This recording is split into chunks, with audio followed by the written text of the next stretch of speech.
Now, the start of this year's Six Nations is just over an hour away. We can join Stephen Watson, who's live for us in Marseille. How's it looking there, Stephen?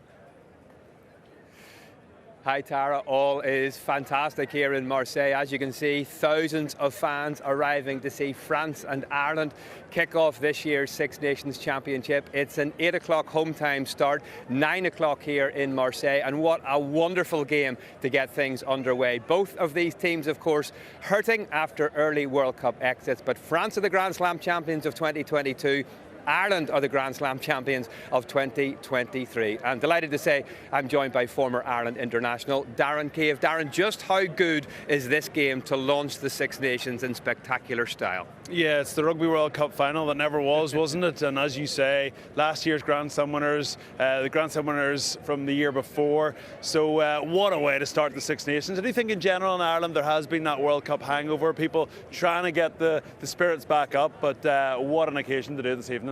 Ireland only lost one of their last 10 Six Nations games, and that was to France 2 years ago. Just how difficult is it to win here, do you think?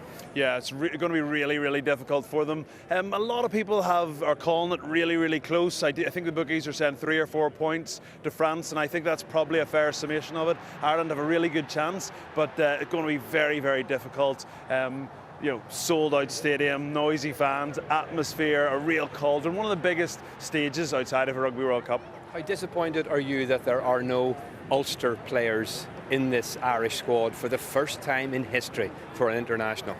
I think as an Ulster fan, the worrying thing is not that there aren't any Ulster players. It's actually that it's hard to argue with the selection. That's the thing that concerns me. There's probably a couple of players are thereabouts, but I don't really think you can argue with Andy Farrell's selection choices. So from an Ulster point of view, not ideal. And for me, the worrying thing is that I don't think we can have any complaints. The talisman is gone, of course. No Jonathan Sexton.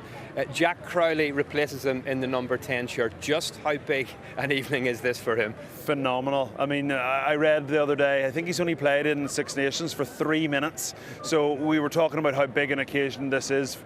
So for a guy like him, I think he's definitely the right guy. The only way to get to a level like Johnny Sexton anywhere close is through experience, is through playing and big games like this. I really hope it goes well for him. I think he's got all the attributes, and it's great to see him getting minutes. And as I say, hopefully it goes well for him and for Ireland. Can Ireland do it tonight, do you think? I'm not sure if they will, but they definitely can.